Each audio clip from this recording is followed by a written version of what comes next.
Hello. Hello, my friends. Good morning. Oh, it's Halloween. I know we have like a little bit more excitement. Good morning. Yes, I love it. Thank you. It's awesome to see all of you here. My name is Adam. I work for LA Opera Connects, and it is a pleasure to have you here with us for the dress rehearsal for Romeo and Juliet. So we're very fortunate today to have a wonderful moderator for our pre-talk panel. She is a two-time Emmy Award winner, a Grammy nominee, the recent Dowager Empress in Tuacon's Anastasia, the 2024 Latino Legend of LA Opera, and renowned opera singer Suzanna Guzmán. So if you please make some noise for Suzanna, thank you very much.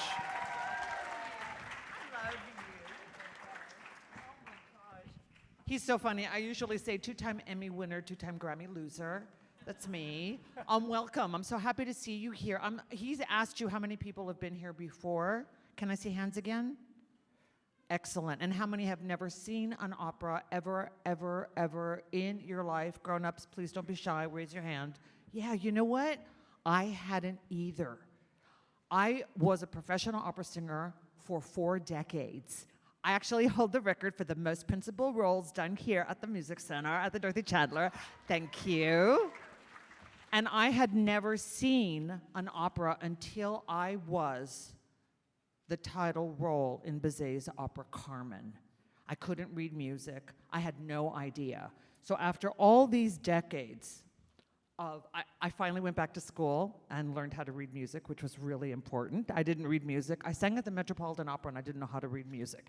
It was terrifying. Thank God for prompters, honestly. And you'll know more about all these people in just a second. But I want to tell you one amazing thing that makes opera so different from any other art form. Opera is a live art form, and opera singers do not use microphones. So you will be listening to their voices acoustically. No matter where you're sitting in the Dorothy Chandler Pavilion, and it's got 3,500 seats, you'll be able to hear these singers perform and tell a story. And that is what opera does. Just like any other art form, it tells a story with words and music and staging and dancing with a full orchestra. Do any of you play instruments here? Oh, then you guys will appreciate this so much. But it doesn't just take the singers who are on stage. It is called Romeo and Juliet, so there's 2 main people. But on top of all the other people in the cast, there are hundreds of people who have made this possible, from the people downstairs who are in the box office to the people who are sitting in the audience today behind the table, we say, who will be checking lights and sound and staging. And on top of that, there's people behind stage that you will never see.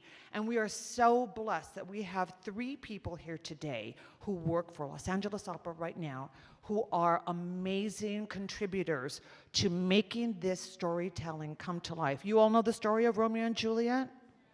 Excellent. We're going to ask our director who's here today, we're so lucky, exactly what her vision of this story is. But let me introduce you to some of these amazing people. Honestly, I don't want to miss too much, but here we go. From South Africa, Jeanne-Minette Cilliers is our pianist and prompter. Does anyone know what a prompter is? It's someone who can help the people get back on track in case they get off. She helps to conduct also in a little box. So this will be the only time you see her face. But I want to tell you, she's a pianist who has helped prepare the singers, help them with their French. She's been hailed as a pianistic poet. That means she's creative and wonderful when she plays, garnering rave reviews for her color-rich and imaginative performances. May I present our wonderful pianist, prompter, Jeanne-Minette Cilliers. Voilà. And let's see, choose a seat. Up next, how many of you have ever heard of the high school down the street here, Grand Arts High? Is anybody from that high school right now? Well, LA Opera has a program called the Leadership Intern Program. And Maya Ordóñez, she not only is she a passionate artist, but she was a graduate of Grand Arts, a graduate of the 6-year leadership program here, Pepperdine University. She's in charge of all the singers, all the creatives, and she has been studying theater and arts and stagecraft in every capacity since she was in high school, a junior in high school. Please welcome Maya Ordóñez.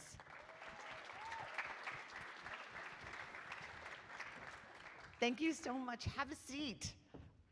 Okay, now, Miss Kitty is not only our director here of the Romeo and Juliet, she also has a career that spans not only opera, but film and television and dancing. Dance Magazine called her something amazing, an outsized talent for the most elusive gift, originality. Isn't that amazing?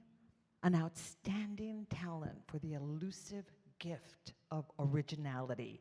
Romeo and Juliet will mark her directorial debut here at Los Angeles Opera, but she is an artist, a creator, and more important than anything else in our genre of music is collaboration. She is a collaborator. Please welcome Miss Kitty McNamee to the stage.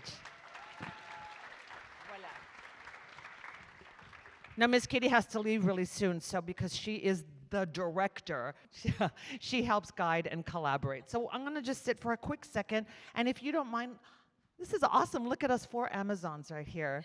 Ladies, this is so cool. Can we go down the line, and can you please just tell me where you're from and what your first inspiration was to do what you do?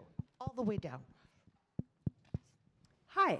So yes, I'm really excited to be here with you today. I'm from Ohio, a small town called Ashland.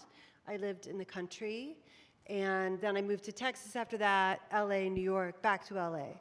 But what else was I supposed to say?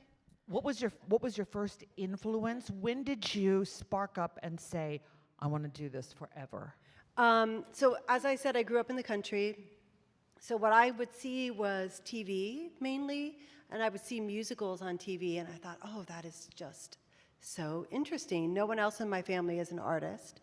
And then a Joffrey company came through my small town, like the Joffrey 2, and I went to see it. And I can't explain it, but when I saw it, I thought, that's it. That's what I've been searching for.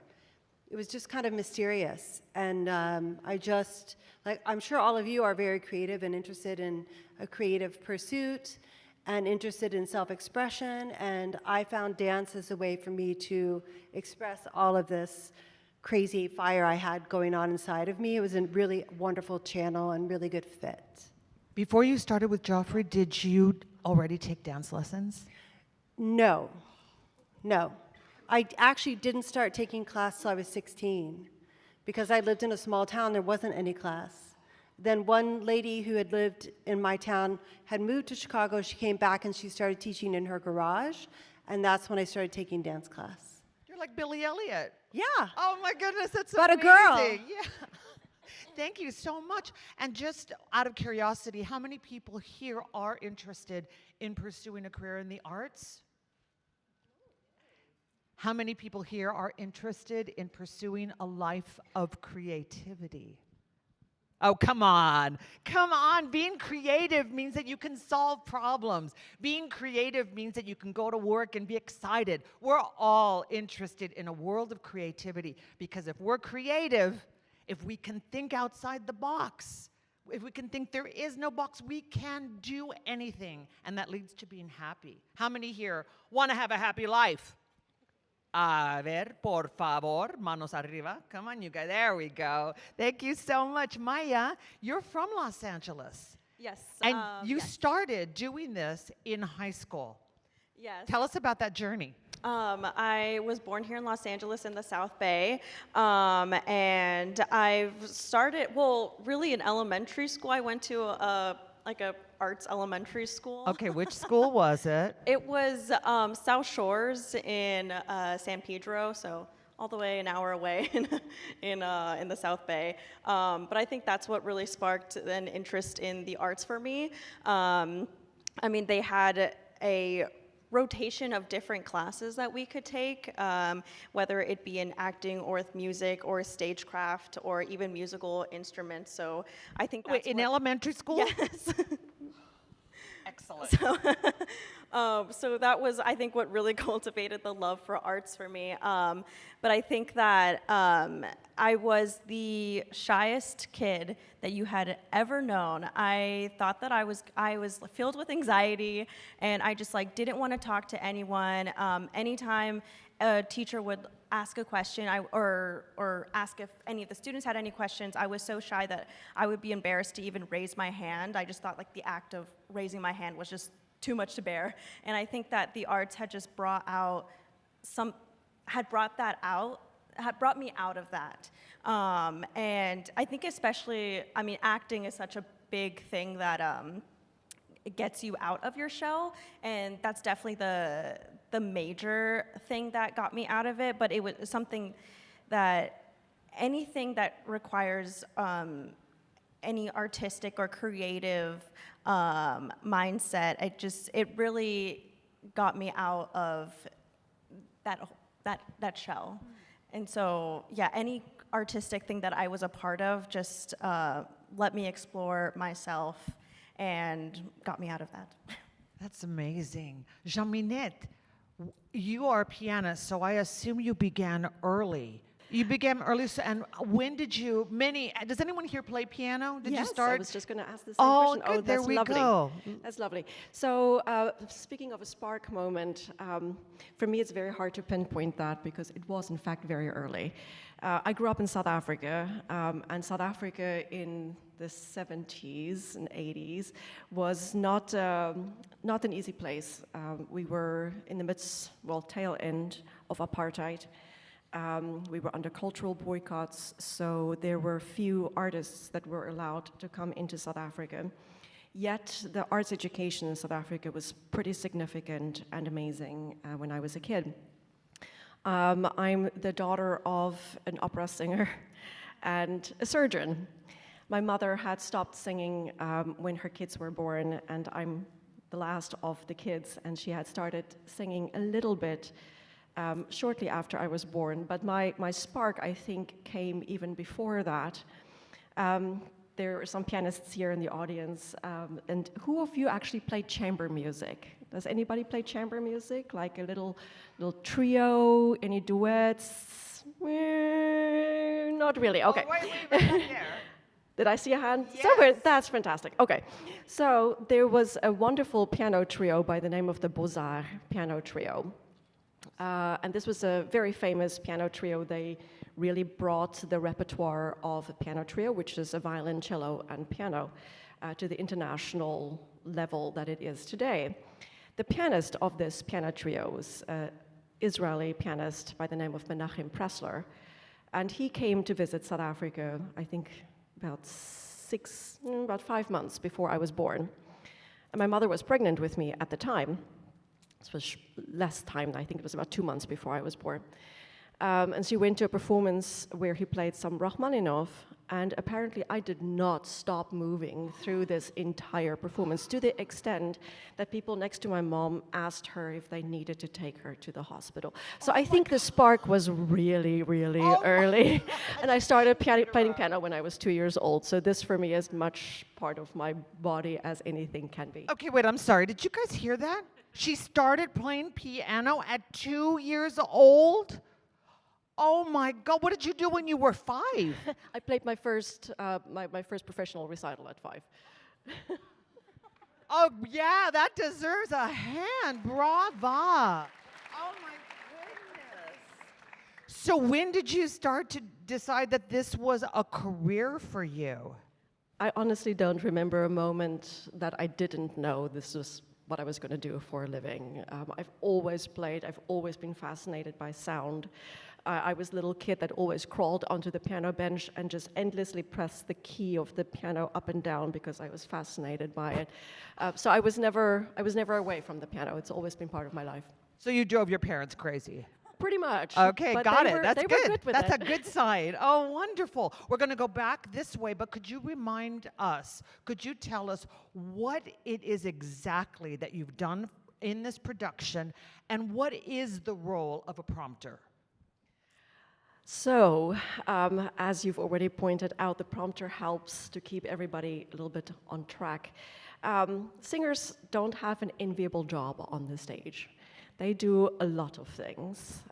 They are doing their best to sing as beautifully and wonderfully as they can, while making sure that they do all the things that the director has asked them to do, that they're in the right place at the right time, doing the actions with their colleagues at the right time and the right place, that they remember where their props are. You'll see today there are two props particularly that are very important. There's a bottle of poison, or several bottles of poison, and there's also daggers. Those things they need to keep track of and make sure that they are where they need them to be at the right moment in time. So there's a lot of things that's happening. We have some fighters on the stage, we have dancers on the stage, we have an orchestra in the pit, we have a maestro in the pit that's conducting. They have to coordinate with all of these things and keep track of all of these things. Needless to say, sometimes they lose track of some of these things. And then it's my job to go, no, wait. Okay, now you can go. So there is somebody to keep them on track. If they have lost their thread because something might have happened that wasn't planned, I can also help them by giving them the first word and reminding them what the next sentence is. If they're not lining up with the orchestra, I can hear the orchestra who is right behind me. The woodwinds are sitting literally this close to my back, so I can hear them very well. The singers cannot always hear the orchestra on the stage, which is really hard to think about the fact that you are singing in a void and you can't actually hear the music underneath you. So it's my job to make sure that they are lined up with things if it starts going awry on the stage. That is amazing. And one thing that I don't know if you all know, but she has the smallest office of anyone I have ever seen. And you will see, how can they recognize your work, where you work from, when they're watching you? When you're sitting in the audience, you'll see on the stage a little bit just back from the footlights, the front of the stage, the lip of the stage, you'll see there's a tiny little box with a little hood in the floor, and I'm in that little box. And there literally is just enough space for me to be on a stool. I usually stand through the performance. I have a chair or a platform that moves up and down, because you'll also see that our sets have different levels. So the singers are not always on the same level. So if they're high up, I can take my chair down so I can see them up there. And if they're on the floor in front of me, I can bring my chair back up. But there literally is only space for me to stand and move my arms. And how do you see the conductor? Can you hear him? I don't actually physically have direct contact with him. I have two monitors in front of me, one on either side of me, so I can see him that way. I mostly rely on my ears. So you have the tiniest office in the world, but you have two TV sets. That's I do, amazing. but they're very tiny TVs. Amazing. Maya, can you tell us your full title and what it is that you've been doing here and what your journey was to get here? Yes, I'm the manager of artistic programs and rehearsal.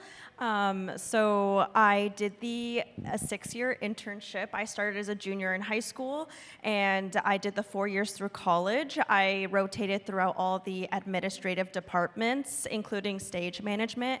So I gained experience in all of these different fields within the opera company, and kind of got a feeler for what I really liked. I really liked the production and the artistic department, so when I went into college, I majored in theater and film for production and design. I was just always gravitated towards the artistic side of and production side of the performing arts. So after the internship and after I had graduated, just a few months after, I still kept some connections here and had told the production department that I was interested if they ever had an opening, and so a few months after graduating, they had an opening, and I was the artistic operations coordinator, and just recently, I've been promoted to the manager in February. So you were AOC? Yes, I will. Yes. I love that. So are you still, so you were a junior in high school. Do I have any juniors here? Awesome. And you went to college here as well. So you had this love from the time you were 16 years old, and then you continued it? Yes. And you felt the same still after you graduated from Pepperdine? Yes, I actually did take a bit of a detour. I went to Pepperdine with an aerospace engineering major. And I was just, I liked mathematics. I was good at it. And I was like, that's money. There's money in there. So I went with that. But I just always had a love for the arts. So I knew that wasn't my true calling. My true calling was in the arts, and so I have continued in there. Thank you so much. And I just want to, for clarification, if somebody needs something, who's an artist visiting from out of town, like a visa, or to know where the best coffee is, are you the person to call? Yes. Yes, I do the on and off boarding for the artists. And that is from coordinating excuse me, auditions, to doing the contracts. The director of artistic planning is the one who negotiates the contracts, but I am the one who drafts the contracts and sends that to the artists. We book travel, and we do hand them a welcome packet that says, if you'd like to eat somewhere, here is where you can go. And so, yes, it's a lot of on and off boarding, and taking care of the artists. That is amazing. Do I have any 18-year-olds here? Anybody who's a senior in high school this year? Well, fantastic. Well, Miss Kitty right now has just sent her daughter, who just turned 18, to college for the first year. So on top of being an amazing dancer, a choreographer, director, she's also a mom. Can you tell us how you have managed in this arc to put all of that together and then maybe follow that through with, because I know Miss Kitty, of course, is in charge of everything, so she's going to have to leave us soon. But I want them to know what your vision was for the show. So start with mom, child, choreography, somewhere along there, and get us to the end of Romeo and Juliet. Go. Here I go.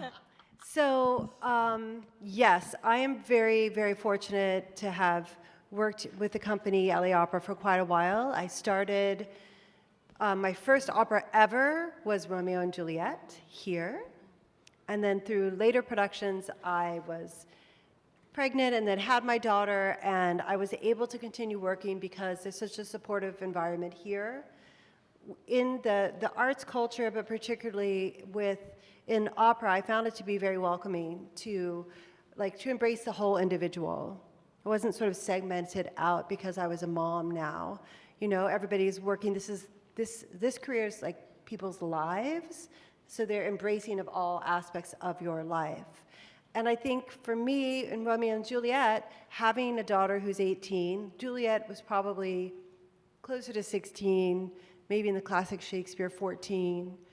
But I was able to empathize and through my daughter sort of remember what it was like when I was that age and my first ideas of love and like the purity of love and how hopefully love at a young age can sort of pierce through all the nonsense and the systems that are trying to keep everybody in a box, right? So my point of view specifically was coming from Juliet and her lens, because I felt that she's really, in my mind, a heroine. Ideally, this should have gone really well. Her plan should have gone really well. It's just the parents, the parents and the greater society sort of squashing and trying to maintain control or power and maintain this feud that nobody knows why it started. Nobody knows why it's continuing. It's just endless. But that cycle of sort of hatred and animosity, this pure love had an opportunity to sort of pierce through it. And I think for Juliet, taking some agency, right? So she was able to make some decisions for herself, despite what her parents said or despite what society was dictating, to gain some power for herself. Like that launched her and Romeo onto this path. Sadly, it had a tragic ending. I hope in the future, love wins. I hope today love wins. So that's sort of my lens on the production. I also can say something that's super important to me is collaboration, as was mentioned earlier. And I think that opera is like the height of that experience. I could not have done this job without the support of Jeanne-Minette, Maya, the people in the orchestra, the chorus, my assistant director, Eric Friedman, who has been incredible in keeping things on track. It's really a group effort. So I encourage you all to explore collaborations with each other, because I think that having that group or family of artists that you can work with creates like a system that can sustain you over time, rather than just trying to do it alone. That's amazing. How many, it used to be that we read Romeo and Juliet when we were 14 in ninth grade. How many of you have read the story before? You're going to find that you'll be able to follow it perfectly, even though the entire opera is in French, but we do have super titles that allow you to see what's happening in English.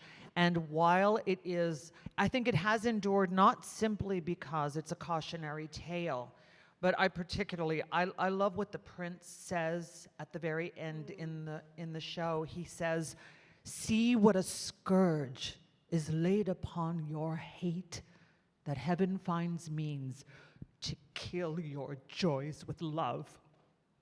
All are punished." And it still gets me every time, ever since Franco Zeffirelli. Honestly, it is one of the most beautiful cautionary tales, and I think that it is relevant throughout the ages. Tell us about this production values specifically. What shall we look for when we see the show today? Well, one of my favorite aspects are the costumes. It's set in period in Italy in the Victorian times, so late 1860s. And Tim Goodchild, who is a master designer, he's British. He did the costume designs. If you can ever have an opportunity to look at the sketches for that, they blow my mind because they're so detailed.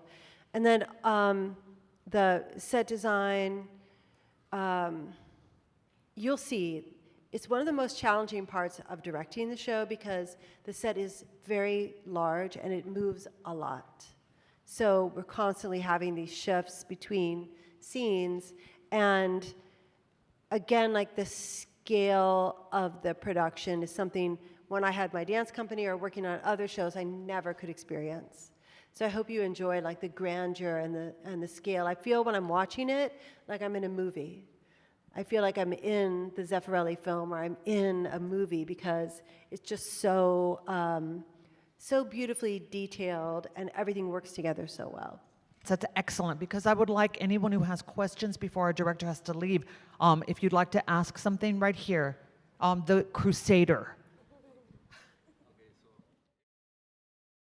Can you answer that? And then we could ask, that's a great question for each one of us, especially Shy, piano, you're behind the keyboard. Kitty.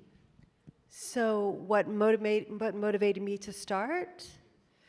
You know, it's kind of a mystery, but I still feel like I have this fire inside of me. And I can't get it to be quiet unless I do something creative. That's the best way. I still feel it like right here, I just have this heat, I have this fire, and I know a lot of times I literally think, I'm gonna fail. Today, my hands are sweating. I'm like, I'm gonna fail. They're gonna go out there and I'm not gonna have done my job enough. Like that's what my head is saying, but my heart won't stop. So I'm willing to take risks and willing to fail because sometimes I do it okay or I do it well, and then the passion and the joy of sharing that with other people is what makes my life really full. That's beautiful. Well said. Maya. So you could have been a computer nerd. I say that with all respect. Living in your basement, just on your computer all day long. But you're sitting here on a stage with a microphone. What is it that you said, I'm willing to rise above my shyness?